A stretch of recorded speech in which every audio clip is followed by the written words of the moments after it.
ನಮಸ್ಕಾರ ವೀಕ್ಷಕರೇ, ಇವತ್ತು ಒಂದು ವಿಶೇಷವಾದಂಥ ದಿನ.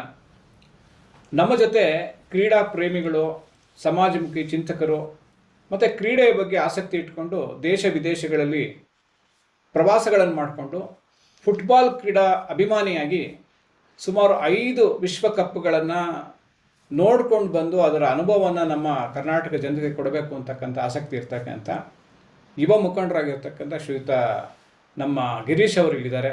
ಅವರನ್ನು ಈ ಕಾರ್ಯಕ್ರಮಕ್ಕೆ ಸ್ವಾಗತವನ್ನು ಬಯಸ್ತೇನೆ. ಸರ್ ನಮಸ್ಕಾರ. ನಮಸ್ಕಾರ. ನಾನು ನಿಮ್ಮನ್ನು ನೋಡಿದ್ರೆ ಖುಷಿ ಆಗುತ್ತೆ, ಹೊಟ್ಟೆ ಉರಿ ಪಡುತ್ತೆ.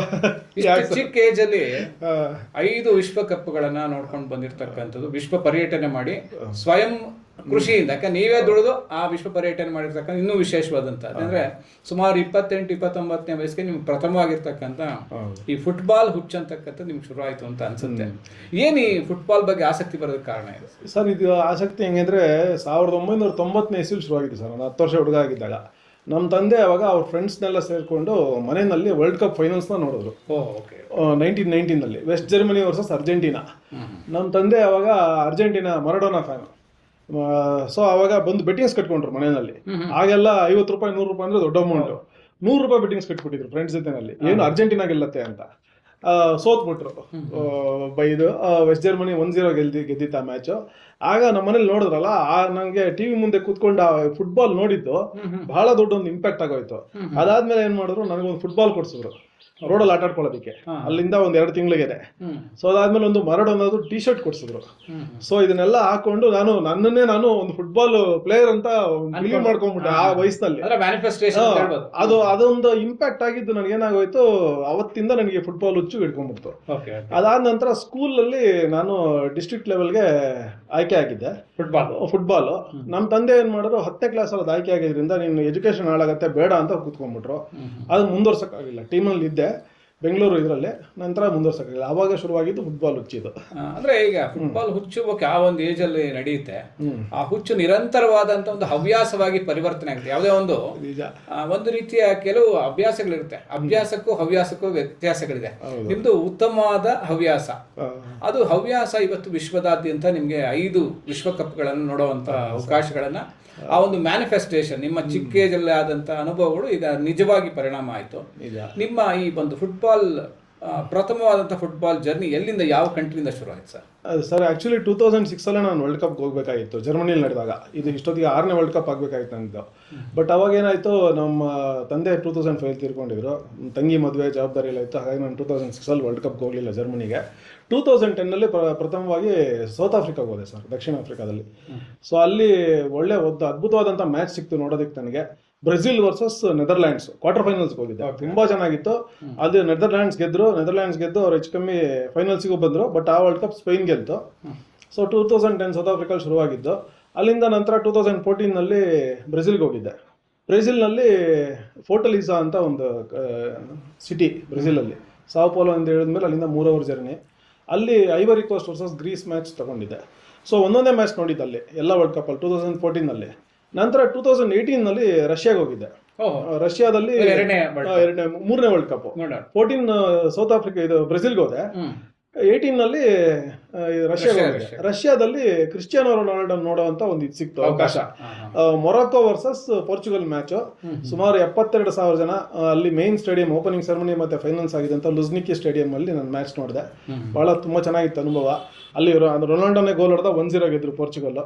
ಸೊ ಅದಾದ ನಂತರ 2022ನಲ್ಲಿ 2 ಮ್ಯಾಚ್ ನೋಡಿದೆ. ಅಲ್ಲಿ ಸ್ಪೇನ್ ವರ್ಸಸ್ ಇದು 22 ಕತಾರಲ್ಲಿ. ಈ ಕಳೆದ 5 ವರ್ಲ್ಡ್ ಕಪ್ 5 ಖಂಡಗಳಲ್ಲಿ ನಡೆದಿದೆ. 2010 ದಕ್ಷಿಣ ಆಫ್ರಿಕಾ ಖಂಡ, 2014 ಬ್ರೆಜಿಲ್ ದಕ್ಷಿಣ ಅಮೆರಿಕಾ ಖಂಡ, 2018 ರಷ್ಯಾ ಯುರೋಪ್ ಖಂಡ, 2022 ಕತಾರಲ್ಲಿ ನಡೀತು ಏಷ್ಯಾ ಖಂಡ. ಈಗ 2026 ನಾರ್ತ್ ಅಮೆರಿಕಾದಲ್ಲಿ ನಡೆದಿದೆ. 5 ವರ್ಲ್ಡ್ ಕಪ್ 5 ಖಂಡಗಳಲ್ಲಿ. ಫುಟ್ಬಾಲ್ ಇಂದ 5 ಖಂಡಗಳನ್ನು ನೋಡೋ ಅವಕಾಶ ಸಿಗ್ತಿದೆ. ಹೌದು ಸರ್, ಹೌದು. ಸೊ 2022ನಲ್ಲಿ ಕೋಸ್ಟಾರಿಕಾ ವರ್ಸಸ್ ಸ್ಪೇನ್ ಮ್ಯಾಚ್ ನೋಡಿದೆ. ಸ್ಪೇನ್ ತುಂಬಾ ಚೆನ್ನಾಗಿ ಆಡಿದ್ರು. ಅದರೊಳಗೆ ಈ ವರ್ಲ್ಡ್ ಕಪ್ ಅಲ್ಲೂ ತುಂಬಾ ಚೆನ್ನಾಗಿ ಆಡ್ತಾ ಇದ್ದಾರೆ. 7 ಗೋಲ್ ಹೊಡೆದ್ರು ಅವರು. ಸೊ ಆ ಮ್ಯಾಚ್ ಆಗೋದು. ಅದಾದ ನಂತರ ಮೆಕ್ಸಿಕೋ ವರ್ಸಸ್ ಬ್ರೆಜಿಲ್ ಮ್ಯಾಚ್, ಇದು ಅರ್ಜೆಂಟೀನಾ ಮ್ಯಾಚ್ ನೋಡಿದೆ. ಅಲ್ಲಿ ಮೆಸ್ಸಿ ನೋಡುವಂತ ಒಂದು ಸೌಭಾಗ್ಯ ಸಿಕ್ತು, ಅವಕಾಶ ಸಿಕ್ತು. ಅದು ಆಕ್ಚುಲಿ ಸೌಭಾಗ್ಯ ಅಂತಾನೆ ಹೇಳ್ಬೇಕು. ಆರಾಧ್ಯ ದೈವ ಮೆಸ್ಸಿ ಮತ್ತೆ ಕ್ರಿಸ್ಟಿಯಾನೋ ರೊನಾಲ್ಡೋ ಅವರೆಲ್ಲ ಗ್ರೇಟೆಸ್ಟ್ ಪ್ಲೇಯರ್ಸ್. ಸಿಕ್ಕಾಪಟ್ಟೆ ಅಭಿಮಾನಿಗಳಿದ್ದಾರೆ. ನಿನ್ನೆ ಮ್ಯಾಚ್ ಅಂತೂ ತುಂಬ ಅದ್ಭುತವಾಗಿತ್ತು. ನಿನ್ನೆ ಮ್ಯಾಚ್ ಅರ್ಜೆಂಟೀನಾ ಗೆದ್ರು 3-2, ಅದು ಟ್ರೈಲಿಂಗ್ ಇದ್ರು 2-0 ಲೀಡಿಂಗ್ ಇದ್ರು ಈಜಿಪ್ಟ್, 3 ಗೋಲ್ ಹೊಡೆದು ಗೆದ್ರು. ಸೊ ಅದರಲ್ಲಿ ಕತಾರ್ನಲ್ಲಿ 2 ಮ್ಯಾಚ್ ನೋಡಿದೆ ಕತಾರಲ್ಲಿ. ನಂತರ ಈ ಸಲ 2026ನಲ್ಲಿ ಡಲಾಸ್ಗೆ ಹೋಗಿದ್ದೆ ಅಮೆರಿಕಾಗೆ. ಹೋಗಿ ಒಂದು 20 ದಿವಸ ಟ್ರಿಪ್ ಹಂಗೆ ಈಸ್ಟ್ ಕೋಸ್ಟ್ ಎಲ್ಲ ಟೂರ್ ಹೊಡ್ಕೊಂಡು ವೈಫ್ ಬಂದಿದ್ರು. ಮೊದಲು 4 ವರ್ಲ್ಡ್ ಕಪ್ ಇಂಡಿವಿಜುವಲ್ ಒಬ್ಬನೇ ಹೋಗಿದ್ದು. ಈ ವರ್ಲ್ಡ್ ಕಪ್ ಅಲ್ಲಿ 4 ಬ್ಯಾಚುಲರ್ ಆಗಿ ಹೋಗಿದ್ದು, ನಂತರ ಕುಟುಂಬನ ಕರ್ಕೊಂಡು ಹೋಗಿದ್ದು. ಈ ಸಲ ನಮ್ಮ ವೈಫ್ ನ ಕರ್ಕೊಂಡು ಹೋದೆ. ಆಕ್ಚುಲಿ ಈ ಸಲ ನನಗೆ ಸ್ಲಿಪ್ ಡಿಸ್ಕ್ ಆಗಿ ಡಿಸ್ಬಲ್ಜ್ ಆಗಿ 4 ತಿಂಗಳು ಬೆಡ್ ಅಲ್ಲೇ ಇದ್ದೆ. ಆ ಫುಟ್ಬಾಲ್ ಹುಚ್ಚು ಹೆಂಗಿತ್ತು ಅಂದ್ರೆ ನಾನು ನವೆಂಬರ್ಲೇ ಟಿಕೆಟ್ ಬುಕ್ ಮಾಡ್ಬಿಟ್ಟಿದ್ದೆ. ನವೆಂಬರಲ್ಲಿ ಫ್ಲೈಟ್ ಟಿಕೆಟ್ ಬುಕ್ ಮಾಡಿದ್ದೆ. ಜನವರಿ ಎಂಡಲ್ಲಿ ನನಗೆ ಟಿಕೆಟ್ ಅಲಾಟ್ಮೆಂಟ್ ಆಯಿತು, ಯಾವುದೋ ಮ್ಯಾಚ್ ಟಿಕೆಟ್. ಅದು ತುಂಬ ಸ್ಲ್ಯಾಬ್ ಪ್ರೋಸೆಸ್ ಜಾಸ್ತಿ. ಅದು ಫಿಫಾದ ವೆಬ್ಸೈಟಲ್ಲೆಲ್ಲ ಅಲಾಟ್ಮೆಂಟ್ ಮಾಡಬೇಕು, ನಾವೆಲ್ಲ ಎಂಟರ್ ಮಾಡಬೇಕು, ಡೀಟೇಲ್ಸ್ ಕೊಡಬೇಕು. ಸೊ ಅದೆಲ್ಲ ಮಾಡ್ಕೊಂಡು ಟಿಕೆಟಿಗೆ ಬೊಕ್ಕ ಥರ ಕಾಯ್ಕೊಂಡು ಕೂತಿರ್ಬೇಕು ನಾವು, ಯಾವಾಗ ಅಲಾಟ್ ಆಗುತ್ತಪ್ಪ, ಯಾವಾಗ ಅಲಾಟ್ ಆಗುತ್ತೆ ಅಂತ. 200, 400, 600, 800 ಈ ಥರ $4, $800 ಈ ಥರ 4 ಸ್ಲ್ಯಾಬ್ ಎಲ್ಲ ಅಪ್ಲೈ ಮಾಡಿದೆ. ನನಗೆ ಅಲಾಟ್ಮೆಂಟ್ ಆಗಿದ್ದು $1,500. ಒಂದು ಟಿಕೆಟ್ $1,500, ಹೆಚ್ಚು ಕಮ್ಮಿ 1.5 ಲಕ್ಷ. ನಾವಿಲ್ಲೆಲ್ಲ 5,000 10,000 ಕೊಡೋದಕ್ಕೆ ನಾವು ಹಿಂದೆ ಮುಂದೆ ನೋಡ್ತೀವಿ. ಬಟ್ ಅದು ಏನಾಯ್ತು ಅಂದ್ರೆ ಆ ಮ್ಯಾಚ್ ಹೋಗ್ಬೇಕು ಅನ್ನೋದು ನನಗೆ ಮಿಸ್ ಅಲ್ಲಿ ಆಗ್ಬಿಡುತ್ತೋ ಅನ್ನೋದಕ್ಕೆ ಅದನ್ನ ತಗೊಂಡ್ಬಿಟ್ಟೆ. ಇದ್ ಬಿಟ್ರೆ ಟಿಕೆಟ್ ಸಿಗೋದಿಲ್ಲ ಇನ್ನು. ಬರ್ನಿಂಗ್ ಡಿಸೈರ್ ನಿಮ್ಗೆ ಅಲ್ಲಿ ಕರ್ಕೊಂಡು ಹೋಗ್ಬೇಕು. ಹೌದು ಸರ್, ಅದು ಕರ್ಕೊಂಡು ಹೋಯ್ತು. ಸೀದಾ ಇಲ್ಲಿಂದ ಬೆಡ್ಡಿಂದ ಎದ್ದು ಸೀದಾ ಹೋಗಿದ್ದು, ಏನು ಇಲ್ಲಿ ಅಕ್ಕಪಕ್ಕ ರೋಡ್ಗೆ ಹೋಗೋದು ಅಂತಲ್ಲ, 5,000 ಮೈಲಿ ದೂರ ಹೊಟ್ಟೋದೆ, ತಲುಪ್ಬಿಟ್ಟೆ. ಅಲ್ಲಿ ಹೆಂಗೋ ಪೇನ್ ಕಿಲ್ಲರ್ಗಳು ತಗೊಂಡು ಮಾಡ್ಕೊಂಡು ಮ್ಯಾಚ್ನ ನೋಡ್ಕೊಂಡು ಬಂದೆ ಡಲ್ಲಾಸ್ ಅಲ್ಲಿ. ನೆದರ್ಲ್ಯಾಂಡ್ಸ್ ವರ್ಸಸ್ ಜಪಾನ್ ಮ್ಯಾಚ್ಗೆ ಹೋಗಿದ್ದೆ. ತುಂಬಾ ಚೆನ್ನಾಗಿತ್ತು. 2-2 ಡ್ರಾ ಆಯ್ತು ಮ್ಯಾಚ್. ಸೊ ನೋಡ್ಕೊಂಡ್ ಬಂದ್ವಿ. America first time trip north America ಖಂಡಕ್ಕೆ. ಸೊ ಹೋಗಿ ಬಂದೆ ಸರ್. ಇದರ 5 ಖಂಡಗಳನ್ನ ನೀವು 5 ವಿಶ್ವಕಪ್ಗಳಲ್ಲಿ ನೋಡಿದಿರ. ನೀವು ಜಗತ್ತಿನಾದ್ಯಂತ ಈಗ ಅಂದ್ರೆ ಕ್ರೀಡೆಗಳು ಭಾರತ ದೇಶ ಕಂಪೇರ್ ಮಾಡ್ಕೊಂಡಾಗ, ಯಾಕೆ ನಿಮ್ದೇ ಅನುಭವ ತಗೊಂಡ, ನೀವು ಚಿಕ್ಕ ವಯಸ್ಸಲ್ಲಿದ್ದಾಗ ಈ ಫುಟ್ಬಾಲ್ ಅಲ್ಲೇ ಬಂದಿದೆ, ನೀವು ಯಾವ್ದೋ ಒಂದು ಸ್ಥಾನಕ್ಕೆ ಹೋಗ್ಬೋದಿತ್ತು. ಆದ್ರೆ ನಿಮ್ ತಂದೆಯವರ ಎಜುಕೇಶನ್ ಬಾ ಅಂತಾರೆ. ಬೇರೆ ಬೇರೆ ದೇಶದಲ್ಲಿ ಏನಾಗಿದೆ ಅಂತಂದ್ರೆ, ಒಂದು ಕ್ರೀಡೆ ತೆಗೆದುಕೊಂಡಾಗ ಅದನ್ನೇ ಪೂರ್ಣಾವಧಿ ಪ್ರೊಫೆಷನ್ ಆಗಿ ತಗೋತಾರೆ, ವಿದ್ಯಾಭ್ಯಾಸಕ್ಕಿಂತ ಹೆಚ್ಚಾಗಿ ಕ್ರೀಡೆಗೆ. ಆದ್ರೆ ನಮ್ಮ ದೇಶದ ಪರಿಸ್ಥಿತಿ ಆ ರೀತಿ ಇಲ್ಲ. ನೀವೀಗ ಇತ್ತೀಚೆಗೆ ಅಮೆರಿಕಾಗ ಹೋಗಿದ್ದೀರಾ, ಬೇರೆ ಬೇರೆ ದೇಶಕ್ಕೆ ಹೋಗಿದ್ದೀರಾ.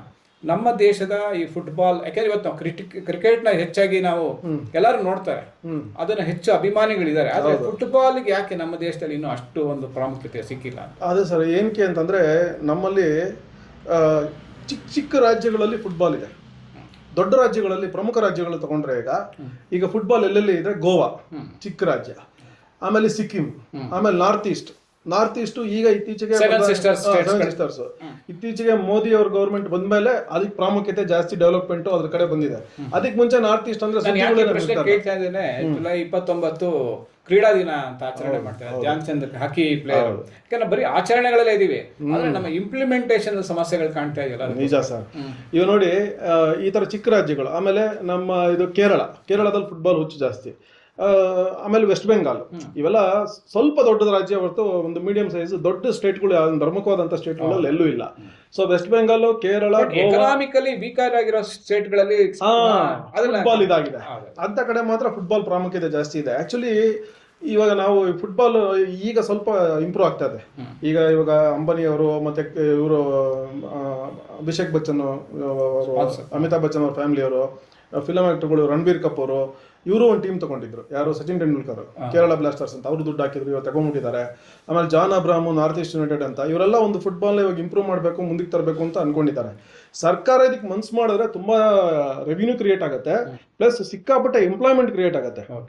ನಮ್ದು ಇದು ಫುಟ್ಬಾಲ್ ಡಿಪ್ಲೊಮೆಸಿ ಅನ್ನೋದೇ ವರ್ಲ್ಡ್ ಅಲ್ಲಿ ಒಂದಿದೆ. ಏನು ಎಂಪ್ಲಾಯ್ಮೆಂಟ್ ಯಾವ ರೀತಿ, ಯಾವ ತರ ಸರ್? ಇವಾಗ ಸ್ಟೇಡಿಯಂ ಒಂದು ಮಾಡೋರು. ಇವಾಗ ನೋಡಿ, ನಮಗೆ ಫುಟ್ಬಾಲ್ ಏನಕ್ಕೆ ಇದೆ ಹಿಂದೆ ಇದೆ ಅಂತ ಹೇಳ್ತೀನಿ. ಇವಾಗ ಬೆಂಗಳೂರಲ್ಲ ಮ್ಯಾಚ್ ನಡೆಯುತ್ತೆ. ನಮ್ದು ಬೆಂಗಳೂರ್ದು ಜಿಂದಾಲ್ ಅವರು ಟೀಮ್ ಓನರು, ಜಿಂದಾಲ್ ಸ್ಟೀಲ್ ಅವರು ನಮ್ಮ Bengaluru team owner. So Sunil ಛತ್ರಿ ಅಂತ ನಮ್ಮ ಇಂಡಿಯಾದಲ್ಲಿ ನಂಬರ್ 1 ಪ್ಲೇಯರು. ಅವರು ವರ್ಲ್ಡ್ ಅಲ್ಲಿ ಟಾಪ್ ಗೋಲ್ ಸ್ಕೋರರ್ಸ್ ಅಲ್ಲಿ, ಇಂಟರ್ನ್ಯಾಷನಲ್ ಗೋಲ್ ಸ್ಕೋರರ್ಸ್ ಅಲ್ಲಿ 4ನೇ ಪ್ಲೇಸ್ ಅಲ್ಲಿ ಇದ್ದಾರೆ. 95 ಗೋಲ್ ಹೊಡೆದಿದ್ದಾರೆ. ಅವರು ಒಳ್ಳೆ ಆಟಗಾರರು. ಸೊ ಎಲ್ಲೋ ಒಂದೊಂದು ಪಾಕೆಟ್ಗಳಲ್ಲಿ ಒಳ್ಳೊಳ್ಳೆ ಪ್ಲೇಯರ್ಸ್ಗಳು ಬರ್ತಾರೆ. ಸೊ ಅವರು ಕೇರಳದಲ್ಲಿ IM ವಿಜಯನ್ ಅಂತ ಮುಂಚೆ ಪ್ಲೇಯರ್ ಇದ್ರು. ಇವಾಗ ನಾರ್ತ್ ಈಸ್ಟ್ ಅಲ್ಲಿ ಬೈಚುಂಗ್ ಬೂಟಿಯಾ ಅಂತಿದ್ರು. ಇವ್ರ ತರ ಎಲ್ಲೋ ಒಂದೊಂದು ಸ್ಟಾರ್ ಉಟ್ಕೊಂತಾರೆ.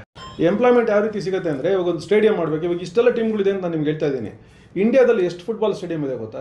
ಇವತ್ತಿಗೆ 0. ಇಲ್ವೇ ಇಲ್ಲ. ಒಂದೇ ಒಂದು ಫುಟ್ಬಾಲ್ ಸ್ಟೇಡಿಯಂ ಇಲ್ಲ. ಆದ್ರೂ ಇಷ್ಟು ಟೀಮ್ಗಳು ಫುಟ್ಬಾಲ್ ಆಡುತ್ತೆ. ಎಲ್ಲ ಆಡ್ತಾರೆ. ಅಥ್ಲೆಟಿಕ್ಸ್ ಫೀಲ್ಡ್ಗಳಲ್ಲಿ ಮಧ್ಯದಲ್ಲಿ ಗ್ರಾಸ್ ಇರುತ್ತೆ, ಅಲ್ಲಿ ಆಡ್ತಾ ಇದ್ದಾರೆ. ಇಂಡಿಯಾದಲ್ಲಿ ಫುಟ್ಬಾಲ್ ಸ್ಟೇಡಿಯಂ ಇಲ್ಲ. ಒಂದೇ ಇಲ್ಲ. ನಮ್ದು 140 ಕೋಟಿ ಜನಸಂಖ್ಯೆ ಇಲ್ವೇ ಇಲ್ಲ ಸರ್. 140 ಕೋಟಿ ಜನಸಂಖ್ಯೆ ಇರೋದ್ರಲ್ಲೂ ಒಂದೇ ಒಂದು ಫುಟ್ಬಾಲ್ಗೆ ಡೆಡಿಕೇಟೆಡ್ ಆಗಿರೋ ಸ್ಟೇಡಿಯಂ ನಮ್ಮಲ್ಲಿ ಇಲ್ವೇ ಇಲ್ಲ. ನಾರ್ತ್ ಈಸ್ಟ್ ಸ್ಟೇಟ್ಗಳಲ್ಲಿ ಸಣ್ಣ ಪುಟ್ಟ ಪ್ರಾಕ್ಟೀಸ್ ಸ್ಟೇಡಿಯಂಗಳು ಸಣ್ಣ ಮಾಡ್ಕೊಂಡಿದ್ದಾರೆ. ಅಂದ್ರೆ ಒಂದು 25-30 ಸಾವಿರ ಜನ ಕೂತ್ಕೊಂಡು ನೋಡುವಂತ ಒಂದು ಸ್ಟೇಡಿಯಂ, ಗ್ರೌಂಡ್ ಅಂತ ಹೇಳ್ಬೋದು. ಫುಟ್ಬಾಲ್ ಗ್ರೌಂಡ್ಗಳಿದೆ, ಫುಟ್ಬಾಲ್ ಸ್ಟೇಡಿಯಂ ಅಂತ ನಮ್ಮಲ್ಲಿ ಇಲ್ಲ. ಸೊ ಅದೆಲ್ಲ ಜನ ಬಂದಾಗ ಏನಾಗುತ್ತೆ, ಫುಟ್ಬಾಲ್ ಮೇಂಟೈನ್ ಮಾಡೋದು ಇರ್ಬೋದು. ಇವಾಗ ವರ್ಲ್ಡ್ ಕಪ್ ನಡೆದ್ರೆ ಎಷ್ಟು ಜನಕ್ಕೆ ಅಲ್ಲಿ ಉದ್ಯೋಗ ಸಿಗುತ್ತೆ, ಎಷ್ಟು ಇವಾಗ ಈ ತರ ಐಟಮ್ಸ್ ನಾವೆಲ್ಲ ಕೊಂಡ್ಕೊಂತೀವಿ ನಾವು, ಮೊಮೆಂಟೋಗಳು ಎಷ್ಟು ಜನ ಮಾರಾಟ ಮಾಡ್ತಾರೆ, ಎಷ್ಟು ಜನ ಅದರಿಂದ ಬದುಕ್ತಾರೆ, ಹೋಟೆಲ್ಗಳು ಬುಕ್ ಆಗುತ್ತೆ, ಇಂಡಸ್ಟ್ರಿ ಇದಾಗುತ್ತೆ, ಸ್ಪೋರ್ಟ್ಸ್ ಟೂರಿಸಂ ತರ. ಇವಾಗ ನಾನು ಅಲ್ಲಿಗೆ ಹೋದೆ, ನಾನು ಇವತ್ತು ಅಮೆರಿಕಾಗೆ ಹೋಗಿ ಬಂದೆ. ನಾನು ಬರೀ ಫುಟ್ಬಾಲ್ ವರ್ಲ್ಡ್ ಕಪ್ ನೋಡ್ಕೊಂಡ್ ಬರಲಿಲ್ಲ, ಈಸ್ಟ್ ಕೋಸ್ಟ್ ಟೂರ್ ಹೊಡೆದೆ. So east coast tourism develop ಆಗುತ್ತೆ, ಇಂಡಿಯಾಗೆ ಬಹಳಷ್ಟು ಜನ ಬರ್ತಾರೆ. ಯಾಕೆ ಫಾರಿನ್ ಕರೆನ್ಸಿ ಎಕ್ಸ್ಚೇಂಜಸ್ ಆಗುತ್ತೆ, ನಮ್ಗೆ ಕರೆನ್ಸಿ ವ್ಯಾಲ್ಯೂ ಬರುತ್ತೆ, ನಮ್ಮ ದೇಶದ ಬಗ್ಗೆ ತಿಳ್ಕೊಂತಾರೆ. ಇಲ್ಲಿ ಬರುವಂತ ಸೋಷಿಯಲ್ ಇನ್ಫ್ಲೂಯೆನ್ಸರ್ಸ್ ವಿಡಿಯೋಗಳು ಮಾಡ್ತಾರೆ, ಅದನ್ನ ಅಪ್ಲೋಡ್ ಮಾಡ್ತಾರೆ. ನಮ್ಮ ದೇಶದ ಆರ್ಥಿಕ ಅಭಿವೃದ್ಧಿ ಕ್ರೀಡೆಯಿಂದ ಸಾಧ್ಯ, ಖಂಡಿತ ಸಾಧ್ಯ ಸರ್, ಖಂಡಿತ. ಇವಾಗ ಇದನ್ನ ಮನಗಂಡೇನೆ ಸೌದಿ ಅರೇಬಿಯಾ ವರ್ಲ್ಡ್ ಕಪ್ಗೆ ಬಿಡ್ ಮಾಡ್ತು. ನೆಕ್ಸ್ಟ್ 2030 ಸ್ಪೇನ್, ಮೊರಕ್ಕೋ, ಪೋರ್ಚುಗಲ್ ಅಲ್ಲಿ ನಡೆಯುತ್ತೆ. 2034 ಸೌದಿ ಅರೇಬಿಯಾ ಒಬ್ಬರೇ ಹೋಸ್ಟ್ ಮಾಡ್ತಾ ಇದ್ದಾರೆ. ಅವರು ಆಕಾಶದಲ್ಲಿ ಸ್ಟೇಡಿಯಂ ಕಟ್ತಾ ಇದ್ದಾರೆ. ಇಲ್ಲಿಂದ ಫುಲ್ ಪಿಲ್ಲರ್ ಮೇಲ್ಗಡೆ ಹೋದ್ರೆ ತಟ್ಟೆ ತರ ಆಕಾರದಲ್ಲಿ ಸ್ಟೇಡಿಯಂ ಮಾಡಿ ಆ ತರ ಒಂದು ಸ್ಟೇಡಿಯಂ ಬಿಲ್ಡ್ ಮಾಡ್ತಾ ಇದ್ದಾರೆ. 2034ಗೆ ಸುಮಾರು $1 ಬಿಲಿಯನ್ಸ್ ಇನ್ವೆಸ್ಟ್ಮೆಂಟ್ ಮಾಡ್ತಾ ಇದ್ದಾರೆ ಅವರು. ಸೊ ಅದೇನಕ್ಕೆ ಮಾಡ್ತಾ ಇದ್ದಾರೆ ಅಂದ್ರೆ ಅವ್ರ ದೇಶನ ಇಂಪ್ರೂವ್ ಮಾಡ್ಕೊಳ್ಳೋಕೆ, ಟೂರಿಸಂ ಇದು ಮಾಡೋದಕ್ಕೆ. ಸೊ ಇದೆಲ್ಲ ಪರ್ಯಾಯ ಉದ್ಯೋಗ ವ್ಯವಸ್ಥೆ, ಪ್ರವಾಸೋದ್ಯಮ, ಫುಟ್ಬಾಲ್ ಕ್ರೀಡೆಯಿಂದ, ಬರೀ ಕ್ರಿಕೆಟ್ ಒಂದೇ ಅಲ್ಲ, ಫುಟ್ಬಾಲ್ ಇಂದ ಮಾಡಬಹುದು ಅಂತ. ಫುಟ್ಬಾಲ್ ಇಂದ ಜಾಸ್ತಿ ಸರ್, ಫುಟ್ಬಾಲ್ ಅಭಿಮಾನಿಗಳು ಸಿಕ್ಕಾಪಟ್ಟೆ. ಪ್ರಪಂಚದಲ್ಲಿ ಒಲಿಂಪಿಕ್ಸ್ ಬಿಗ್ಗೆಸ್ಟ್ ಸ್ಪೋರ್ಟಿಂಗ್ ಇವೆಂಟ್ ಅಲ್ಲ ಫುಟ್ಬಾಲ್. ವರ್ಲ್ಡ್ ಕಪ್ ಏನ್ ನಡೆಯುತ್ತೆ ಅದಕ್ಕೆ ಬರುವಂತ ಫುಟ್ಬಾಲ್ ಒಂದು ರೀತಿ ಹಬ್ಬದ ವಾತಾವರಣಕ್ಕೆ. ನೀವು ಇತ್ತೀಚೆಗೆ ಅಮೆರಿಕಕ್ಕೆ ಹೋಗಿದ್ರಲ್ಲ, ಹೆಂಗಿತ್ತು ಅಲ್ಲಿ ವ್ಯವಸ್ಥೆ? ಯಾಕಂದ್ರೆ ಬೇರೆ ಬೇರೆ 5 ಖಂಡಗಳಲ್ಲಿ ಹೋಗಿದ್ರ, ಈ ವ್ಯವಸ್ಥೆ ಆಗಿತ್ತು. ಅಮೆರಿಕಾದಲ್ಲಿ ಸ್ವಲ್ಪ ವ್ಯವಸ್ಥೆ ಅಷ್ಟು ಒಳ್ಳೆ ಮಟ್ಟಿಗೆ ಇರಲಿಲ್ಲ ಸರ್, ನಾವು ಎಕ್ಸ್ಪೆಕ್ಟ್ ಮಾಡೋದು ಅಷ್ಟು ಇದಕ್ಕಿರಲಿಲ್ಲ. ಅಲ್ಲಿ ಫಿಫಾದು ಇವ್ರು ಇರ್ತಾರೆ, ವಾಲಂಟಿಯರ್ಗಳು. ಬೇರೆ ಎಲ್ಲ ವರ್ಲ್ಡ್ ಕಪ್ ಅಲ್ಲೂ ಫಿಫಾ ವಾಲಂಟಿಯರ್ಗಳು, ಗೈಡ್ ಮಾಡೋರೆಲ್ಲ ಇರ್ತಾರೆ. ಇಲ್ಲಿ ಏನೂ ಇಲ್ಲ. ಕತಾರ್ ವರ್ಲ್ಡ್ ಕಪ್ ಅಲ್ಲಿ ನಮ್ಗೊಂದು ಪಾಸ್ ಕೊಟ್ಬಿಟ್ಟಿದ್ರು. ನಾವು ಮೆಟ್ರೋ ಹತ್ಕೊಂಡ್ರೆ ಎಲ್ಲಿ ಬೇಕಾದ್ರೂ ಓಡಾಡ್ಬೋದು. ಆ ಪಾಸ್ ನೋಡ್ಸೋ ಸಾಕು, ನಮ್ಗೊಂದು ಟ್ಯಾಗ್ ಕೊಟ್ಟಿದ್ರು. ಅದನ್ನ ಹಾಕೊಂಡ್ರೆ ಎಲ್ಲಿ ಬೇಕಾದ್ರೂ, ಬಸ್ಸು ಫ್ರೀ, ಮೆಟ್ರೋನು ಫ್ರೀ. ಇಲ್ಲಿ ಯಾವುದೇ ಪಬ್ಲಿಕ್ ಟ್ರಾನ್ಸ್ಪೋರ್ಟ್ ಫ್ರೀಯಾಗಿ ಕೊಡ್ಲಿಲ್ಲ. ಮ್ಯಾಚ್ ಹಿಂದಿನ ದಿವಸ ಸ್ಟೇಡಿಯಂಗೆ ನಾನು ಹೋಗಿ ನೋಡ್ಕೊಂಡ್ ಬಂದೆ ಹೆಂಗಿದೆ ಸ್ಟೇಡಿಯಂನ ಅಂತ. ನನ್ನ ಹೋಟೆಲಿಂದ ಸ್ಟೇಡಿಯಂಗೆ $16 ಆಯ್ತು ಒಂದ್ ಸೈಡ್ ಯೂಬರ್. ತಿರ್ಗಾ ಬರ್ತಾ $20 ಆಯ್ತು. ಮ್ಯಾಚ್ ದಿನ ಬೆಳಗ್ಗೆ $120. Same route. ಕಡಿಮೆ ಮಾಡ್ಬೇಕಲ್ಲ ಆಕ್ಚುಲಿ. ಅದನ್ನೆಲ್ಲ ಯೂಸ್ ಮಾಡ್ಕೊಂಡ್ರು ಅಲ್ಲಿ ಜನ, ಅದನ್ನ ಯೂಸ್ ಮಾಡ್ಕೊಂಡ್ರು. ಬರೀ ಪಾರ್ಕಿಂಗ್ ಲಾಟ್ಗಳೇ $100ಗೆ ಕಾರ್ ಪಾರ್ಕಿಂಗ್ ಎಕ್ಸ್ಪ್ಲಾಯ್ಟೇಷನ್ ಆಗಿದ್ದು ಸರ್ ಅಲ್ಲಿ. ಆಮೇಲೆ ಅಲ್ಲಿ ವಾಲಂಟಿಯರ್ಸ್ಗಳು ವ್ಯವಸ್ಥೆನೇ ಇರಲಿಲ್ಲ. ನಮಗೆ ಗೈಡ್ ಮಾಡೋರು ಎಲ್ಲಿ ಹೋಗ್ಬೇಕು, ಇನ್ನು ಯಾವ ಗೇಟ್ಗೆ ಹೋಗ್ಬೇಕು, ಎಲ್ಲಿ ಹೋಗ್ಬೇಕು. ನಾನು ಹೋಗ್ಬಿಟ್ಟು ಒಂದು ಪೊಲೀಸ್ನ ಕೇಳಿದೆ, ನಮ್ಮ ಬೆಂಗಳೂರಿನಲ್ಲಿ ಪೊಲೀಸ್ನವ್ರನ್ನ ಕೇಳಿದ್ರೆ ಕರ್ಕೊಂಡೋಗಿ ಕ್ಲೀನಾಗಿ ನೋಡಿಸ್ತಾರೆ. ಅದು ಫಾರಿನ್ನವ್ರು ಯಾರು ಅಂತಂದ್ರೆ ಬನ್ನಿ ಕರ್ಕೊಂಡೋಗಿ ಬಿಡ್ತಾರೆ. Bro, I am doing my job, that is not my job, you purchase ticket, you go on your own. ಈ ಥರ ಒಂಥರ ದಿಮಾಕಿನ ಉತ್ತರಗಳು. ಆಮೇಲೆ ಅಲ್ಲಿ ಒಳಗಡೆ ನಾವು ಇವಾಗ 1.5 ಲಕ್ಷ ನಾನು ಕೊಟ್ಟೆ ಟಿಕೆಟ್ಗೆ. ಒಳಗಡೆ ಹೋದ್ರೆ ವೆಜ್ ಫುಡ್ ಏನೂ ಇಲ್ವೇ ಇಲ್ಲ. ಬರೀ ಸೊಪ್ಪು, ಸಲಾಡ್ಗಳು, ಸೌತೆಕಾಯಿ ಹಾಕೊಂಡು ತಿಂದೆ ಒಂದು ಪ್ಲೇಟು. ನಮಗೆ ಕುಡಿಯೋಕ್ಕೆ ನೀರು, ಕೂಲ್ ಡ್ರಿಂಕ್ಸ್ಗಳು ಎಲ್ಲ ಸಿಕ್ಕಾಪಟ್ಟೆ ಇಟ್ಟಿದ್ರು. ಎಷ್ಟು ಬೇಕಾದ್ರೂ ಕುಡ್ಕೋಬಹುದು, ಅನ್ಲಿಮಿಟೆಡ್. ಸೊ ನಂತರ ನಮ್ಗೆ ಇದೊಂದು ಗಿಫ್ಟ್ ಅಂತ ಕೊಟ್ರು. ನನ್ಗಿದು ಇದರಲ್ಲಿ ನಾನು 1.5 ಲಕ್ಷ ಕೊಟ್ಟಿದ್ದಕ್ಕೆ ಇದೊಂದು ಗಿಫ್ಟ್ ಕೊಟ್ರು, ಮೊಮೆಂಟೋ ತರ. ಸೊ ಇದೊಂದು ಕೊಟ್ರು ಅಷ್ಟೇ ನಮ್ಗೆ. ಆಮೇಲೆ ಒಳಗಡೆ ಹೋಗೋರ್ಗೆಲ್ಲ ಈ ತರದೊಂದು ಟ್ಯಾಗ್, ಈ ತರ ಟ್ಯಾಗ್ ಹಾಕೊಂಡು ಒಳಗಡೆ ಹೋಗ್ಬೇಕು. ಆಮೇಲೆ ವ್ಯವಸ್ಥೆ ಎಷ್ಟು ಅಧ್ವಾನವಾಗಿತ್ತು ಅಂತಂದ್ರೆ, ನನ್ನ ಟಿಕೆಟ್ಗೆ ಇದು ಈ ಬ್ರೌನ್ ಕಲರ್ ಟ್ಯಾಗ್ ನನಗೆ ಕೈಗೆ ಹಾಕ್ಬೇಕು. ಇದು ಬ್ರೌನ್ ಕಲರ್ದು ನನಗೆ ರೆಡ್ ಹಾಕ್ಬಿಟ್ಟಿದ್ರು. ಅದು VIP ಅದು. ಅಲ್ಲಿ ಕರ್ಕೊಂಡು ಹೋಗ್ಬಿಟ್ಬಿಟ್ರು ನನ್ನ. VIP ಇದು ಅಲ್ಲಿ ಟ್ಯಾಗ್ ಹಾಕೊಂಡು ಅಲ್ಲೆಲ್ಲ ಓಡಾಡ್ತಾ ಇದ್ದೀನಿ. ಆಮೇಲೆ ನಮ್ಗೆ ಟಿಕೆಟ್ ಬಂದ್ಬಿಟ್ಟು ಮೊಬೈಲಲ್ಲಿ ಆ್ಯಪಲ್ಲಿ ಕೊಟ್ಟಿದ್ರು ಟಿಕೆಟ್. ಅಲ್ಲೇ ಒಬ್ಬ ಸಡನ್ ಆಗಿ ಕೇಳ್ದ, ನಾನು ತೆಗೆದು ನೋಡಿಸ್ದೆ. ನಿನ್ ಟಿಕೆಟ್ ಇದು ಬ್ರೌನ್, ನೀನ್ ಕೆಳಗಡೆ ಫ್ಲೋರ್ಗೆ ಹೋಗ್ಬೇಕು, ಇಲ್ಲಿ ಹಾಕಿದ್ಯಾ, ನೀನ್ ರೆಡ್ ಯಾರು ಹಾಕಿದ್ದು? ನಿಮ್ಮವ್ರು ಹಾಕಿದ್ದು, ನಾನೇನು ಕೈ ಎತ್ಕೊಂಡು ಹಾಕದ್ನ? ನಿಮ್ಮವ್ರು ಹಾಕಿದ್ದು. ತಿರ್ಗಾ ಅವ್ನು ಕರ್ಕೊಂಡು ಹೋಗಿ ಮತ್ತೆ ಚೇಂಜ್ ಮಾಡಿಸಿ ಬ್ರೌನ್ ಟ್ಯಾಗ್ ಹಾಕಿಸಿ, ಈ ತರ ಅವ್ಯವಸ್ಥೆ. VIP ಸೆಕ್ಷನ್ಗೆಲ್ಲ ಹೊರಟೋಗಿದ್ದೆ. ಆ ಥರ ಸುಮಾರು ಜನ ಓಡಾಡ್ತಾ ಇದ್ರು. ಇಂಟರ್ವಲ್ ಅಲ್ಲಿ ಯಾರು ಎಲ್ಲಿ ಬೇಕಾದ್ರೂ ಹೋಗ್ತಾ ಇದ್ರು. ಲಿಫ್ಟ್ ಹತ್ರ ಕೇಳೋರಿಲ್ಲ, ಹೇಳೋರಿಲ್ಲ. ತಿರ್ಗಾ ಹತ್ಬಿಟ್ಟು ಮೇಲ್ಗಡೆ ಹೋಗೋರು ಮೇಲೆ ಹಿಂದೆ 5 ಫ್ಲಾಗ್ ಇದು ಹಾಕಿದ್ರೆ ಶಾಲ್ಗಳು. ಹೌದು, ಒಂದೊಂದು ಕಥೆಯನ್ನು ಹೇಳುತ್ತೆ. ಹೌದು, ಯಾವ ದೇಶದ ಅದು ಹೇಳ್ಬಿಡಿ ಸರ್. ಅದೇ ಇದು ಬ್ರೆಜಿಲ್ ಮ್ಯಾಚ್ ಹೋಗಿದ್ದಾಗ ಅಲ್ಲಿ ಸೌತ್ ಆಫ್ರಿಕಾದಲ್ಲಿ ತಗೊಂಡೆ. ಬ್ರೆಜಿಲ್ ಮ್ಯಾಚ್ಗೆ ಅಂತಾನೆ ಹೋಗಿದ್ದೆ, ಸೌತ್ ಆಫ್ರಿಕಾದಲ್ಲಿ ತಗೊಂಡಿದ್ದು. ಇದು 2014 ನಲ್ಲಿ ಬ್ರೆಜಿಲ್ ಅಲ್ಲಿ ನಡೆದಿದ್ದು, ಅರ್ಜೆಂಟೀನಾ ತಗೊಂಡೆ ಅಲ್ಲಿ. ಇದು ರಷ್ಯಾ 2018 ಪೋರ್ಚುಗಲ್ ಮ್ಯಾಚ್ ಹೋಗಿದ್ದೆ. ಸೊ ಅದೇ ಮ್ಯಾಚ್ ತಗೊಂಡೆ. ಇದು 22 ಮೊನ್ನೆ ಕತಾರ್ ಅಲ್ಲಿ ಇದನ್ನ ತಗೊಂಡೆ, ಮೆಕ್ಸಿಕೋದು. ಇಲ್ಲಿ ಇದೆ ಕತಾರ್ ಅಂತ. ಇದು ಈ ವರ್ಲ್ಡ್ ಕಪ್ ನಲ್ಲಿ ಫ್ರಾನ್ಸ್ ತಗೊಂಡಿದ್ದೀನಿ. ಅವ್ರ ಫೇವರೇಟ್ ಟೀಮ್ ನನಗೆ ಈ ಸಲ ಮೋಸ್ಟ್ಲಿ ಗೆಲ್ಲೋದಕ್ಕೆ. ಅಂದ್ರೆ ನನ್ನ ಫೇವರೇಟ್ ಟೀಮ್ ಅಲ್ಲ, ನನ್ನ ಫೇವರೇಟ್ ಟೀಮ್ ಅರ್ಜೆಂಟೀನಾ ಜರ್ಸಿ ಹಾಕೊಂಡಿದ್ದೀನಿ. ಫ್ರಾನ್ಸ್ ಗೆಲ್ಲೋಕೆ ಫೇವರೇಟ್ಸ್ ಈ ಸಲ. ಸೊ ಅದಕ್ಕೆ ಫ್ರಾನ್ಸ್ ತಗೊಂಡ್ಬಂದೆ ಈ ಸಲ. ಸರ್ ಅಲ್ಲಿ ಎಲ್ಲ ಹೋದ್ರಲ್ಲ, ಮೆಮೊರಿಗೆ ಏನಾದ್ರು ಪರ್ಚೇಸ್ ಮಾಡ್ತಿರಲ್ಲ, ಏನ್ ತಗೊಂಡ್ಬಂದ್ರಿ ಸರ್? ಸರ್ ಈ ಫುಟ್ಬಾಲ್ ತಗೊಂಡ್ಬಂದೆ ಸರ್. ಇದೇ ಫುಟ್ಬಾಲ್ ಎಲ್ಲ ಇವಾಗ ಆಡ್ತಾ ಇರೋದು. ಇದು ವಿಶೇಷ ಫುಟ್ಬಾಲ್ ಅಲ್ಲಿ ಇದರಲ್ಲಿ ಮೈಕ್ರೋ ಚಿಪ್ ಇದೆ ಅಂತ ಹೇಳ್ತಾರೆ. ಅದು ಮೂವ್ಮೆಂಟ್ ಅನ್ನ ಕ್ಯಾಪ್ಚರ್ ಮಾಡ್ತಾ ಇರುತ್ತೆ. ಸೊ ಇದು ಫಿಫಾದು ಸೀಲ್ ಇರೋದು ಎಂಬ್ಲಮ್ GPS ತರಲ್ಲ, GPS ಟೈಪ್ ಅದೇನೋ ಮೈಕ್ರೋ ಚಿಪ್ ಇದೆ ಅಂತೆ. ನಾವಲ್ಲಿ ಏರ್ ಓಪನ್ ಸೇಮ್ ಇದೇ ಬಾಲ್ ಅಲ್ಲೇ ಎಲ್ಲರೂ ಆಡ್ತಾ ಇರೋದು. ಒರಿಜಿನಲ್ ಬಾಲ್ ಇದು ಫಿಫಾ ಎಂಬ ಇದು ಸೀಲ್ ಇರೋಂಥದ್ದು. ಇಲ್ಲಿದೆ ನೋಡಿ ಫಿಫಾ ಸೀಲು ಸೀರಿಯಲ್ ನಂಬರ್ ಇದೆ ಅದರೊಳಗೆ. ಸೊ ಇದು ಒರಿಜಿನಲ್ ಬಾಲ್ ಇದು. ಸೊ ಇದನ್ನ ತಗೊಂಡ್ಬಂದೆ. ಇದು ನನಗೆ 10,000 ರೂಪಾಯಿ ಬಿತ್ತು. ಒಂದು ಬಾಲ್ 10,000 rupees ಬಿತ್ತು. ಇದನ್ನ ತಗೊಂಡ್ಬಂದೆ. ನಂತರ ನಾನೊಂದು ಟೋಪಿ ತಗೊಂಡೆ. ಇದೊಂದು $40 ಮೆಮೊರಿಗೆ ಫಿಫಾ ವರ್ಲ್ಡ್ ಕಪ್ 2026 ಅಂತ. ಸೊ ಇದಾದ ನಂತರ ಒಂದು ಫ್ಯಾನ್ ಯೂಸ್ ಆಗುತ್ತೆ ಸಮ್ಮರ್ ಅಲ್ಲಿ ಅಂತ ಇದು ತಗೊಂಡೆ. ಇದು ಫಿಫಾದ ಒರಿಜಿನಲ್ ಸರ್. ಇದು 2014 ವರ್ಲ್ಡ್ ಕಪ್ ಅಲ್ಲಿ ಅಲ್ಲಿಂದ ಮೊಮೆಂಟ್ ಒಂದು ಮಾಸ್ಕ್ ಹಾಕಿ ಮಾಡಿದ್ರು ಅವರು. ಇದು ಬ್ರೆಜಿಲ್ ಅಂತ ಇದು ತೆಗಿಬೋದು ಆಚೆಗೆ. ಇದು ಪ್ಲಾಸ್ಟಿಕ್ ಅಲ್ಲಿ ಮಾಡಿದ್ದಾರೆ. ಇದೊಂದು ಫುಟ್ಬಾಲ್ ಇದು ಹಂಗೆ ಇಟ್ಕೊಂಡಿದ್ದೀನಿ. ಇದು ಸೇಮ್ ರಷ್ಯಾದಲ್ಲಿ ವರ್ಲ್ಡ್ ಕಪ್ ಇದು ಮ್ಯಾಚ್ ಹೋಗಿದೆ ಕ್ರಿಸ್ಟಿಯಾನೋ ರೊನಾಲ್ಡೋ. ಸೊ ಅಲ್ಲಿ ತಗೊಂಡೆ. ಇದು ಮ್ಯಾಚ್ ಡೇಟ್ ಹಾಕಿದ್ದಾರೆ ನೋಡಿ, ಪೋರ್ಚುಗಲ್ ವರ್ಸಸ್ ಮ್ಯಾಚ್. ಇದು ಬೀರ್ ಬಾಟ್ಲ್ ಇದು. ಇದ್ರಲ್ಲಿ ಮ್ಯೂಸಿಕ್ ಬರ್ತಾ ಇತ್ತು ಲೈಟ್ ಅಲ್ಲ ಮುಂಚೆ. ಅದು ಒಟ್ಟಾಗಿದೆ ಸೆಲ್. ಇವಾಗ ಯಾಕಂದ್ರೆ ಈಗಲೂ ಬರುತ್ತೆ, ಹಿಂಗಿಟ್ರೆ ಮ್ಯೂಸಿಕ್ ಬರುತ್ತೆ. ಸೊ 28 ಜೂನ್ ನಡೆದಿದ್ದ ಹೌದು. ಇದು 2014 ಅಲ್ಲಿ ಬ್ರೆಜಿಲ್ ಅಲ್ಲಿ. ಇದು ರಷ್ಯಾದಲ್ಲಿ. ಇದು ಬ್ರೆಜಿಲ್ ಅಲ್ಲಿ ಊಜೆಲ್ಲ ಅಂತ ಇತ್ತು. ಇದನ್ನ ಎಲ್ಲಾರು ಅಲ್ಲಿ ಇದನ್ನ ಮಾಡಿದ್ರು ಈ ತರ ಎಲ್ಲಾರ್ಗು. ಸೊ ಮ್ಯಾಚ್ ಅಲ್ಲಿ ಯೂಸ್ ಮಾಡಿದ್ರು ಕೆಲವರು ಸೌಂಡ್ ಗಿಲ್ಲ. ಇದನ್ನ ತಗೊಂಡಿದ್ದಾರೆ. ನಂತರ ಇದು ಮ್ಯಾಚ್ ಟಿಕೆಟ್ ಹಂಗೆ ಇಟ್ಕೊಂಡಿದ್ದೀನಿ ರಷ್ಯಾದ. Portugal versus Morocco. Morocco match ticket ಹಂಗೆ ಇದೆ. ಲಾಸ್ಟ್ ಟೈಮ್ ಆಪಲ್ ಮಾಡ್ಬಿಟ್ರು ಕತಾರಲ್ಲಿ. ಈ ಸಲಿನು ಆಪಲ್ ಮಾಡ್ಬಿಟ್ರು ಟಿಕೆಟ್. ಸೊ ಇದೊಂದೇ ಪ್ರಿಂಟೆಡ್ ಟಿಕೆಟ್ ಇರೋದು. 10th ಮತ್ತೆ 14th ಇಲ್ಲ ನನ್ನ ಹತ್ರ, ಕಳ್ಕೊಂಡ್ಬಿಟ್ಟಿದೀನಿ. ಸೊ ಇದು ಟ್ಯಾಗ್ ಹಾಕಿದ್ರು ನಮ್ಗೆ. ನಾವೇ ಹಾಕ್ಬಿಡ್ತೀವಿ ಸರ್ ನಿಮ್ಗೆ ನೋಡಿ. ಟ್ಯಾಗ್ ತುಂಬಾ ಚೆನ್ನಾಗಿದೆ. ಇಲ್ಲಿ ಮುಂದೆ ನೋಡಿ. ಆಮೇಲೆ ಇದು ಫುಟ್ಬಾಲ್ ಅದೇ ನಿಮ್ಗೆ ನೋಡಿಸ್ದೆ. ನೋಡಿ ಇದು ಫುಟ್ಬಾಲ್ ಅವ್ರು ಹೋದಾಗ ತಂದಿರ್ತಕ್ಕಂತ ಇದು ಮೆಮೊರಿ ಕ್ಯಾಪ್. ನಾನೀಗ ಅವ್ರಿಗೆ ಹಾಕ್ತಾ ಇದ್ದೀನಿ. ಕ್ಯಾಪ್ ಅಲ್ಲ, ಮೆಮೊರಿಗೆ ಅಷ್ಟೇ. ಇದು ಮೂಮೆಂಟ್ ಕೊಟ್ಟಿದ್ರು ಮ್ಯಾಚ್ದು. ನೆದರ್ಲ್ಯಾಂಡ್ಸ್ ವರ್ಸಸ್ ಬೆಲಾಸ್ ಮ್ಯಾಚ್ 2026. ಸೊ ಈ ತರ ಕೊಟ್ಟಿದ್ದಾರೆ ನೋಡಿ. ಇದು ಅವರು ಹಾಕೊಳ್ತಕ್ಕಂತ ಟ್ಯಾಗ್. ಇನ್ಸೈಡ್ ಹೋಗೋದಕ್ಕೆ ಟ್ಯಾಗ್ ಕೊಟ್ಟಿದ್ದಾರೆ. ಅಂದ್ರೆ ನಾನು ಹಾಕೊಳಲ್ಲ, ಸುಮ್ಮನೆ ಜಸ್ಟ್ ತೋರಿಸ್ತೀನಿ ನೋಡಿ. ಈ ತರ ಬರುತ್ತೆ. ಹಿಂಗೆ ಎಳಿಬಹುದು. ಇಲ್ಲಿ ಎಳಿದ್ಬಿಟ್ಟು ಫುಲ್ ಹಾಕೋಬಹುದು. ಟೈಟ್ ಮಾಡ್ಬಿಟ್ಟು ಬಿಡಿ ಹೀಗೆ ಒಂದು ಅದ್ಭುತ ಅನುಭವದ ಜೊತೆ ಕೆಲವು ನೆನಪಿನ ಕಾಣಿಕೆಗಳು. ಹಂಗೆ ನಿಮ್ಗೊಂದು ಕಾಣಿಕೆ ಕೊಡ್ತೀನಿ ಸರ್. ಅಲ್ಲ ಇರ್ಲಿ ನಿಮಿಷ. ಅಲ್ಲಲ್ಲ ನಿಮ್ಗೊಂದು ಕಾಣಿಕೆ ತಂದಿದ್ದೀನಿ ಸರ್. ಇದು ರೊನಾಲ್ಡೋದು ಕೀಚೈನ್. ಕ್ರಿಸ್ಟಿಯಾನೋ ರೊನಾಲ್ಡೋ ಮುಗಿದೋಯ್ತು ಅವ್ರ ಕೆರಿಯರ್. ಬಟ್ ಟ್ರೆಮೆಂಡಸ್ ನೆನಪುಗಳು. ಯಾಕಂದ್ರೆ ಯಾವ್ದು ಸಾಧಕ ನನ್ಗೆ ಇನ್ಸ್ಪಿರೇಷನ್ ಆಗ್ತಾನೆ. ಇಂಥ ವ್ಯಕ್ತಿ ಸಿಗ್ತಕ್ಕಂಥದ್ದು ಅಪರೂಪ ನೋಡಿ. ಕೀ ಚೈನ್ ಎಷ್ಟು ಚೆನ್ನಾಗಿ ಮಾಡಿದ್ದಾರೆ ಅಂತಕ್ಕಂಥದ್ದು. ಹಾಗೆ ಎಲ್ಲರಿಗೂ ಇದು ಮೆಸ್ಸಿ ನಾನು ತಗೊಂಡೆ ಮಗಳಿಗೆ ಅಂತ. ಮೆಸ್ಸಿ ಫ್ಯಾನ್ಗಳು. ಇಲ್ಲಿ ನೋಡಿ ಮೆಸ್ಸಿ. ನೀವು ನಮ್ಗೆ ಈಗ ಎಲ್ಲ ಅಲ್ಲಿ ಹೋಗಿ ಅಲ್ಲಿರ್ತಕ್ಕಂಥ ಚಾಕ್ಲೇಟ್ ಸಹ ಕೊಟ್ಟಿದ್ದೀರಾ. ನಾನು ವೀಕ್ಷಕರಿಗೆ ಕೊಡಕ್ಕಾಗಲ್ಲ, ಆದ್ರೂ ಸಹ ಇಲ್ಲೇ ತೋರಿಸ್ಬಿಟ್ಟು ಅವ್ರಿಗೆ ಬಾಯಲ್ಲಿ ನೀರು ಕೊಡ್ತಕ್ಕಂಥ ಕೆಲಸವನ್ನ ಮಾಡ್ತೇವೆ. ಟಿಕೆಟ್ ತಗೊಂಡವ್ರು ಮಾತ್ರ ತಗೊಳ್ಳಿ, ಆಚೆ ಎಲ್ಲಾರು ತಗೊಂತಾರೆ ತುಂಬೆ ಆಗತ್ತೆ ಅಂತ. ಬಟ್ ನಾನು ಅಲ್ಲಿ ತುಂಬಾ ಕಾಸ್ಟ್ಲಿ ಇತ್ತು, ಅಲ್ಲಿ ತಗೊಳಕ್ ಹೋಗ್ಲಿಲ್ಲ. ಈ ತರದ್ದು ಆಕ್ಚುಲಿ ನಮ್ಮ ಮ್ಯಾಚ್ಗೆ ನೆದರ್ಲ್ಯಾಂಡ್ಸ್ ವರ್ಸಸ್ ಜಪಾನ್ ಮ್ಯಾಚ್ ಅಂತಾನೆ ಒಂದು ಮಾಡಿ ಮಾರ್ತಾ ಇದ್ರು ಒಳಗಡೆ. ಸೊ ಅದು ತುಂಬಾ ಕಾಸ್ಟ್ ಜಾಸ್ತಿ ಇತ್ತು, ಅದಕ್ಕೆ ಇಲ್ಲಿ ಆಚೆ ಕಡೆ ಫ್ರಾನ್ಸ್ ತಗೊಂಡು. ಆದ್ರೆ ನಿಮ್ಮ ಹಾಬಿ ತುಂಬಾ ಕಾಸ್ಟ್ಲಿ ಹಾಬಿ ಅಂತ ಅನ್ಸುತ್ತೆ. ಹೌದು ಸರ್, ಇದು ಕಾಸ್ಟ್ಲಿ. ಸಾಮಾನ್ಯ ಜನರು ಕನಸು ಕಾಣಬಹುದು, ಆದ್ರೆ ನೀವು ಕನಸನ್ನು ನನಸು ಮಾಡ್ಕೊಂಡಿದ್ರೆ ಇದು ತುಂಬಾ ಕಾಸ್ಟ್ಲಿ ಹಾಬಿ ಅಂತ ಅನ್ಸುತ್ತೆ. ಇದಕ್ಕೆ ಹೆಂಗ್ ಪ್ರಿಪೇರ್ ಆಗ್ತೀವಿ ಅಂದ್ರೆ ಸರ್, ನಾವು ಈ ವರ್ಲ್ಡ್ ಕಪ್ ಮುಗಿದ ತಕ್ಷಣ ನೆಕ್ಸ್ಟ್ ವರ್ಲ್ಡ್ ಕಪ್ ಬಗ್ಗೆ ಯೋಚನೆ ಮಾಡ್ತಾ ಇರ್ತೀವಿ. ನಾವು ಪ್ರತಿ ತಿಂಗಳು 20,000 to 25,000 ತೆಗೆದು ಸೈಡ್. ಈ 4 ವರ್ಷಕ್ಕೆ ಆರ್ಡಿ ಹಾಕಿ ಅಲ್ಲಿಗೆ ಹೋಗೋ ತರ ಸಿಸ್ಟಮ್ ಆಗ್ಬಿಡುತ್ತೆ. ಸಿಸ್ಟಮ್ ಆಗೋಗುತ್ತೆ. ನಾನು ಬೇರೆ ವರ್ಲ್ಡ್ ಕಪ್ ಇವಾಗ ಆಕ್ಚುಲಿ ಈ 1.5 ಲಕ್ಷ ಏನ್ ನಾನು ಬರೀ ಟಿಕೆಟ್ ಕೊಟ್ಟೆ ಈ ವರ್ಲ್ಡ್ ಕಪ್ ಅಲ್ಲಿ. ನಾನು south Africa world cup tour package ಪೂರ್ತಿ 1.5 ಲಕ್ಷದಲ್ಲಿ ಮುಗ್ದಿತ್ತು.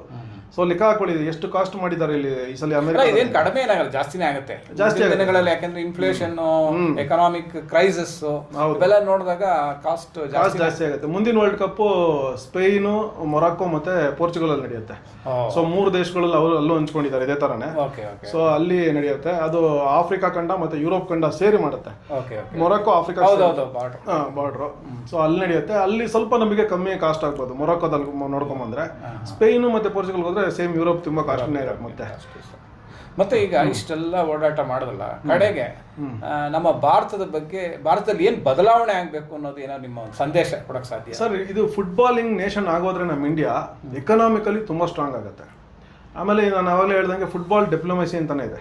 ಈ ಫುಟ್ಬಾಲ್ ಪ್ಲೇಯಿಂಗ್ ಕಂಟ್ರೀಸ್, ನಾವಿವಾಗ ಇಂಡಿಯಾ ಬಂದ್ಬಿಟ್ಟು ಕ್ರಿಕೆಟ್ ಪ್ಲೇಯಿಂಗ್ ನೇಷನ್ ಮೇನ್ಲಿ. ಹೌದು, cricket is A British game. ಹೌದು.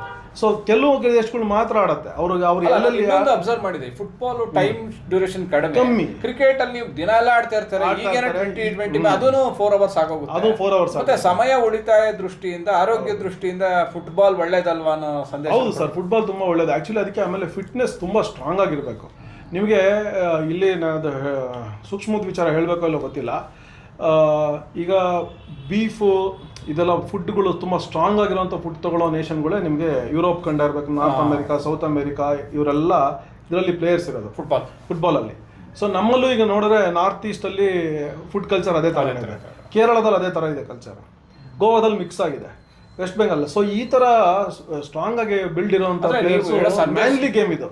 ಅಂದರೆ ಅದು ಓಡಾಡ್ತಾರಲ್ಲ, ಒಂದು ಪ್ಲೇಯರು ಹೆಚ್ಚು ಕಮ್ಮಿ ಒಂದು ಮ್ಯಾಚ್ನಲ್ಲಿ 8ರಿಂದ 10 ಕಿಲೋಮೀಟರ್ ರನ್ನಿಂಗ್ ಮಾಡಿರ್ತಾನೆ. 10 ಕಿಲೋಮೀಟರ್ಸ್ ರನ್ನಿಂಗ್ ಆಗಿರುತ್ತೆ ಒಂದು ಮ್ಯಾಚ್ ಮುಗಿಯುವಾಗ. ಅವ್ನು 90 ಮಿನಿಟ್ಸ್ ಮ್ಯಾಚ್ ಕಂಪ್ಲೀಟ್ ಮಾಡಿದ್ರೆ 10 ಕಿಲೋಮೀಟರ್ ಓಡಿರ್ತಾನೆ. ಅದಕ್ಕೆ ಫಿಟ್ನೆಸ್ ಲೆವೆಲ್ ತುಂಬ ಸ್ಟ್ರಾಂಗ್ ಆಗಿರಬೇಕು. ಕೋರ್ ಸ್ಟ್ರಾಂಗ್ ಆಗಿರಬೇಕು. ಸೊ ಇದ್ರ ಮೇಲೆ ಕಾನ್ಸಂಟ್ರೇಟ್ ಮಾಡಿ ದೇಶಕ್ಕೆ, ಜನತೆಗೆ, ಸರ್ಕಾರಕ್ಕೆ ಏನು ಹೇಳಕ್ ಇಷ್ಟಪಡ್ತಾರೆ? ಸರ್ಕಾರಕ್ಕೆ ಇಂಪ್ರೂವ್ ಮಾಡ್ಬೇಕು ಸರ್. ನಮ್ಮ ಗೌರ್ಮೆಂಟ್ ಅವ್ರು ಇದನ್ನ ಆಕ್ಚುಲಿ ಮೋದಿ ಅವ್ರು ಮನ್ಸ್ ಮಾಡಿ ಇದನ್ನ ಕೈಗೆ ಎತ್ಕೊಂಡ್ರು. ಅಂದ್ರೆ ವರ್ಲ್ಡ್ ಕಪ್ ಇಲ್ಲ, ನಾವು ಆಡ್ಲೇಬೇಕು, ಅಟ್ಲೀಸ್ಟ್ ಸೌದಿ ಅರೇಬಿಯಾದಲ್ಲಿ ನಡೆಯೋ 2034 ವರ್ಲ್ಡ್ ಕಪ್ ನಾವು ಆಡ್ಲೇಬೇಕು ಅಂತ ಈಗಲಿಂದಾನೇ ಪ್ರಿಪೇರ್ ಮಾಡಿ ಅದ್ರ ಮೇಲೆ ಆಕ್ಚುಲಿ ನಮ್ಮ ಟೀಮ್ ಈ ಸಲ ಟ್ರೈ ಮಾಡ್ತು, ಬಟ್ ಆಗಲಿಲ್ಲ ಈ ಸಲ ಕ್ವಾಲಿಫೈ ಆಗೋದಕ್ಕೆ. ಟ್ರೈ ಮಾಡಿದ್ರೆ ಇನ್ನು ಅಟ್ಲೀಸ್ಟ್ ಇನ್ನೊಂದು 8 ಇಯರ್ಸ್ ಅಷ್ಟೊತ್ತಿಗೆ ನಾವೊಂದು ಫುಟ್ಬಾಲಿಂಗ್ ನೇಷನ್. ನಮ್ಮಲ್ಲಿ ಕ್ರೀಡೆಯ ಬಗ್ಗೆ ಅಷ್ಟೊಂದು ಇನ್ವೆಸ್ಟ್ಮೆಂಟ್ ಮಾಡ್ತಾ ಇಲ್ಲ ಅಂತ ಅನ್ಸುತ್ತೆ ಅಲ್ವಾ? ಇಲ್ಲ, ಮಾಡ್ತಾ ಇದ್ದಾರೆ, ಬಟ್ ಬೇರೆ ಬೇರೆ ಸ್ಪೋರ್ಟ್ಸ್ಗಳಲ್ಲಿ ಮಾಡ್ತಾ ಇದ್ದಾರೆ. ಫುಟ್ಬಾಲಲ್ಲೂ ಇನ್ವೆಸ್ಟ್ಮೆಂಟ್ ಇದೆ. ಏನು ನಮ್ಮದು AFFA ಅಂತಿದೆ, ಆಲ್ ಇಂಡಿಯಾ ಫುಟ್ಬಾಲ್ ಫೆಡರೇಷನ್, ಅವರು ತುಂಬ ಕೆಲಸಗಳು ಮಾಡ್ತಾರೆ. ಬಟ್ ಏನಾಗಿದೆ ಅಂತಂದರೆ ಕೆಲವು ರಾಜ್ಯಗಳಲ್ಲಿ ಮಾತ್ರ ಕಾನ್ಸಂಟ್ರೇಟ್ ಆಗಿದೆ. ಇವಾಗ AFFA ಬರೀ ವೆಸ್ಟ್ ಬೆಂಗಾಲಿಂದ, ಕೇರಳದಿಂದನೇ ಜಾಸ್ತಿ ಜನ ಇದ್ದಾರೆ. ಸೊ ಎಲ್ಲೆಲ್ಲಿ ಫುಟ್ಬಾಲಿಂಗ್ ನೇಷನ್ ಸ್ಟೇಟ್ಗಳಿದೆ ಅಲ್ಲಿಂದನೇ ಇದ್ದಾರೆ.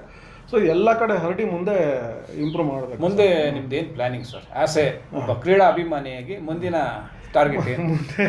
ಮುಂದೆ ನೆಕ್ಸ್ಟ್ ವರ್ಲ್ಡ್ ಕಪ್ ಯಾವಾಗ ಬರುತ್ತೆ ಅಂತ ಕಾಯ್ತಾ ಇದ್ದೀವಿ. ಅದಕ್ಕೆ ಕಾಯ್ತಾ ಇರ್ತೀವಿ. ಈಗಲಿಂದ ಸಿದ್ಧತೆನೇ ಮಾಡ್ಕೊಂತೀವಿ ಈಗಲಿಂದಾನೆ. ಸೊ ಆ ವರ್ಲ್ಡ್ ಕಪ್ ಹೋಗೋದಕ್ಕೆ ನಾವು ಪ್ರಿಪೇರ್ ಆಗ್ತಾ ಇರ್ತೀವಿ. ಜನತೆಗೆ ಏನು ಸಂದೇಶ ಕೊಡಕ್ಕೆ, ನೀವೊಬ್ಬ ಕ್ರೀಡಾ ಅಭಿಮಾನಿಯಾಗಿ, ಒಬ್ಬ ಅಂತಾರಾಷ್ಟ್ರೀಯ ಮಟ್ಟದ ಎಲ್ಲ ನೋಡಿರೋ ನೀವು, ಇಲ್ಲಿರ್ತಕ್ಕಂಥ ಜನತೆಗೆ ಏನು ಅದೇ ಕ್ರೀಡೆಗಳಲ್ಲಿ ತಮ್ಮ ಮಕ್ಕಳನ್ನ ತೊಡಗಿಸಿ. ಈಗ ನಮ್ಮ ತಂದೆಯವರು ಏನು ಯೋಚನೆ ಮಾಡೋರು, ಎಜುಕೇಷನ್ ಬಗ್ಗೆ ಯೋಚನೆ ಮಾಡೋರು. ಈಗ ಮಕ್ಕಳು ತುಂಬ ಸ್ಮಾರ್ಟ್ ಆಗಿದ್ದಾರೆ, ತುಂಬಾ ಬ್ರಿಲಿಯಂಟ್ ಆಗಿದ್ದಾರೆ ಈಗಿನ ಜನ್ರೇಷನ್ ಮಕ್ಕಳು. ಅವರು ಮಲ್ಟಿಪಲ್ ಆಕ್ಟಿವಿಟೀಸ್ನಲ್ಲಿ ಮಲ್ಟಿಟಾಸ್ಕಿಂಗ್ ಮಾಡ್ತಾರೆ, ಎಲ್ಲದರಲ್ಲೂ ಒಳ್ಳೆ ಮಾರ್ಕ್ಸ್ ತೊಗೊಳ್ತಾರೆ, ಅಂದರೆ ಒಳ್ಳೆ ಮುಂದೆ ಇರ್ತಾರೆ, ಕಾನ್ಫಿಡೆಂಟ್ ಆಗಿದ್ದಾರೆ. ಸೊ ಅವ್ರಿಗೆ ಆದಷ್ಟು ಸ್ಪೋರ್ಟ್ಸ್ಗಳಲ್ಲಿ ಅವ್ರನ್ನ ಉತ್ತೇಜನೆ ಕೊಟ್ಟು ಅವ್ರನ್ನ ಹಾಕೋದ್ರಿಂದ ನಮ್ಮ ಇಂಡಿಯಾ ಒಂದು ಸ್ಪೋರ್ಟಿಂಗ್ ಕಂಟ್ರಿ ಆಗುತ್ತೆ ಸರ್. ನಮ್ಮ ಜನರ ಮೈಂಡ್ ಸೆಟ್ಗಳು ಚೇಂಜ್ ಆಗಬೇಕು ಮಕ್ಕಳ ಕಡೆಗೆ. ಸೊ ಸ್ಪೋರ್ಟ್ಸಲ್ಲಿ ಇನ್ವಾಲ್ವ್ ಮಾಡೋದ್ರಿಂದ ತುಂಬ ಹೆಲ್ಪ್ ಆಗುತ್ತೆ. ಇದುವರೆಗೂ ಗಿರೀಶ್ ಅವರೇ 5 ಖಂಡಗಳ ಪರಿಚಯ ಮಾಡ್ಕೊಡ್ತಾರೆ ನಮ್ಮ ಜನತೆಗೆ. ಯಾಕಂದ್ರೆ ಬೆಂಗಳೂರಿನಲ್ಲಿ ಕೂತ್ಕೊಂಡು 5 ವಿಶ್ವಕಪ್ಗಳ ಅನುಭವ, ಮತ್ತೆ ಕ್ರೀಡೆಗೆ ಇರತಕ್ಕಂಥ ಮಹತ್ವ, ಸರ್ಕಾರ ಏನು ತೆಗೆದುಕೊಳ್ಬೇಕಾದಂಥ ನಿರ್ಧಾರಗಳು, ಪೇರೆಂಟ್ ಆಗಿ ನೀವು ಮಕ್ಕಳಿಗೆ ಯಾವ ರೀತಿ ಅವ್ರನ್ನ ಬೆಳೆಸಬೇಕು ಅನ್ನೋ ಎಲ್ಲ ಅದ್ಭುತವಾದ ಸಂದೇಶವನ್ನು ಕೊಟ್ಟಿದ್ದೀರಾ ನಮ್ಮ ವೀಕ್ಷಕರಿಗೆ. ಈ ಅನುಭವ ನಿರಂತರವಾಗಿರಲಿ. ಇನ್ನೂ ಹಲವಾರು ವಿಶ್ವಕಪ್ಗಳು ನಿಮ್ಮಿಂದ ನೋಡಿ ಬರುವಂತ ಅವಕಾಶಗಳು ನಿಮ್ಗೆ ಆರೋಗ್ಯ ಭಾಗ್ಯ ಕೊಡ್ಲಿ ದೇವರು. ಆರೋಗ್ಯ ಮತ್ತು ಹಣಕಾಸು ಎರಡೂ ಕೊಡ್ಬೇಕು. ಯಾಕಂದ್ರೆ ಇದು ಫುಟ್ಬಾಲ್ ಅನ್ನೋದು ಸ್ವಲ್ಪ ಕಾಸ್ಟ್ಲಿ ಆಗುತ್ತೆ ಅಂತ ಹೇಳ್ತಾ, ವೀಕ್ಷಕರೇ, ಇಂಥ ಒಬ್ಬ ವ್ಯಕ್ತಿಯನ್ನು ನಾನು ಪರಿಚಯ ಮಾಡೋದಕ್ಕೆ ಹೆಮ್ಮೆ. ಯಾಕೆಂದ್ರೆ ಈ ರೀತಿಯ ಒಂದು ಹವ್ಯಾಸವನ್ನು ಇಟ್ಕೊಂಡಾಗ ಮನಸ್ಸು ಒಂದು ರೀತಿಯ ಯಾವಾಗಲೂ ಒಂದು ಕ್ರಿಯೇಟಿವಿಟಿ ಇರುತ್ತೆ. ಅಂತ ಆರೋಗ್ಯಕರವಾದ ಮನಸ್ಸು ಹೊಂದಿರತಕ್ಕಂಥ ಗಿರೀಶ್ ಅವರಿಗೆ ನಿಮ್ಮೆಲ್ಲರ ಪರವಾಗಿ ನಾನು ಧನ್ಯವಾದ ಸಲ್ಲಿಸ್ತೇನೆ. ನಮಸ್ಕಾರ. ನಮಸ್ಕಾರ.